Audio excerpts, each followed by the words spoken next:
Now, more of Illinois Rising, presented by the Illinois Policy Institute, the only show directly addressing the problems and solutions for Illinois.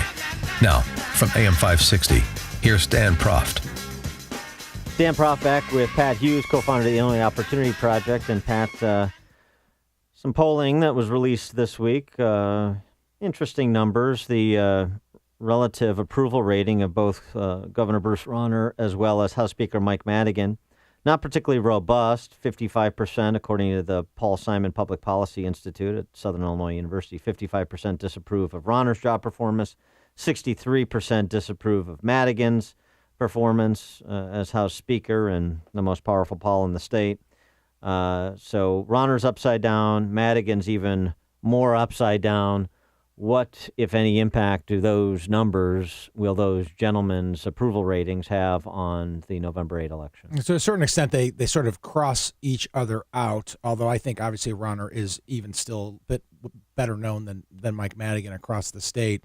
It certainly is a signal, Dan, that at least in Illinois, and I suspect this is the case statewide or countrywide, and we'll see this in the presidential election in a month, that people don't like politicians, and they certainly don't like politicians who aren't getting anything done. I mean, I think it's perceived that these two guys are just big, important people banging heads against each other and not getting anything accomplished. Now, whether that's true or not, or who's to blame, I think Madigan's to blame.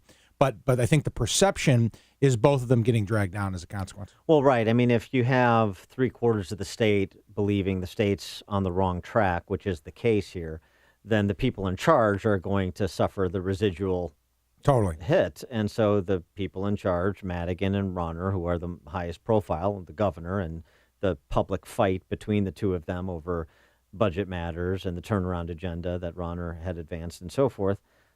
So they're in the crosshairs for the public ire towards the political class, particularly in a state that's performing as badly as Illinois.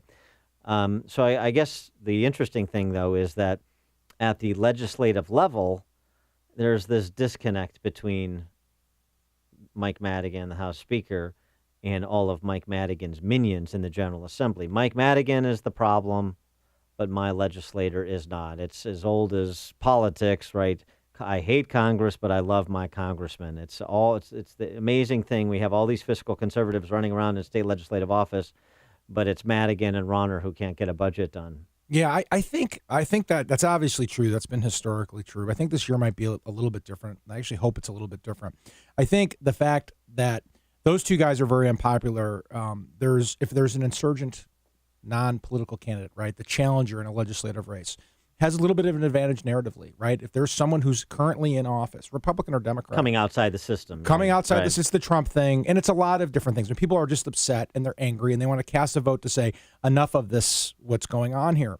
So if you are running against an incumbent state legislator, particularly on the Democrat side where most of them are, there's a real opportunity for good candidates to win those races come November because of this mood, because nothing's been accomplished, and because it's pretty easy, Dan. Rauner's been in office for 2 years. It's pretty easy to say this is the fault of 12 years, now with an extra 2, of Democrat rule in our state. Is there something different between Republicans and Democrats, do you think, on this matter? Because it seems to me from some of the polling that I've done, so I've seen the numbers, that there has been a little bit of attrition from Trump's first debate performance all the way down ballot to Republican legislative candidates in Illinois, particularly in the suburbs. I see it in DuPage County, where you've got county board candidates that are Republican running way ahead of Donald Trump, running way ahead of Mark Kirk. So there's a residual down ballot effect that's happening for Republican legislative candidates because of Trump. It's not dispositive, but it's real.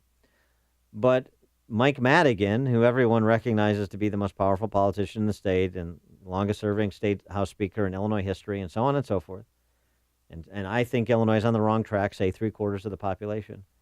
And yet there's no residual down-ballot negative impact on so many of these longtime Democrat incumbents who serve at Madigan's beck and call and who are financed by him every election cycle. Yeah, that's because, my philosophy is I think that it's really hard, despite everything you just said about Madigan, for some guy who's going to work every day or some lady who's trying to raise a family to pay as close attention to that or to have that sort of, encompass their person as the presidential election, particularly with someone who's got 100% name ID with Trump that they've known for a long time. And particularly, I don't know those numbers that you're talking about. I haven't seen those polls, but I suspect that suburban women are part of the reason why those numbers are starting to decrease as Trump's debate performance because of how Hillary attacked it. But I don't necessarily believe, despite what we all know to be true about Madigan, that that's an automatic political winner. I think there's something to be said there, but a candidate's got to go in on their own and talk about what they're going to do. You can't just say Mike Madigan's a bad guy, because first of all, you're not running against Mike Madigan directly. And second of all, the person who is running on the Democrat side is, like you said, pushing themselves as far away from that record as they can. Well, when people see other polls out this week that had Leslie Munger, the comptroller, down 8 points to Susana Mendoza, Chicago city clerk, incumbent. She was a legislator, Mendoza was before that. Another brick in the wall in the Democrat machine. And then Mark Kirk down 14 in one poll. I think it was also the Paul Simon Institute. Down 14 to Tammy Duckworth. Well, she's a congressman. She's been running for office since 2006 and now successfully a couple times as a congressman. People look at that and say, well, it's because Illinois is a deep blue state, and that's why we have a good fresh-faced candidate like Leslie Munger, who's struggling to defeat Susana Mendoza in a close race and down a little bit, and why Mark Kirk is losing to Tammy Duckworth. Yeah, I don't think it's as deep a blue state as people think. I think there's lots of opportunities. I think Leslie's going to be a great candidate. I think that race has a long way to go, and she's very appealing. I saw her commercial. It's also very appealing.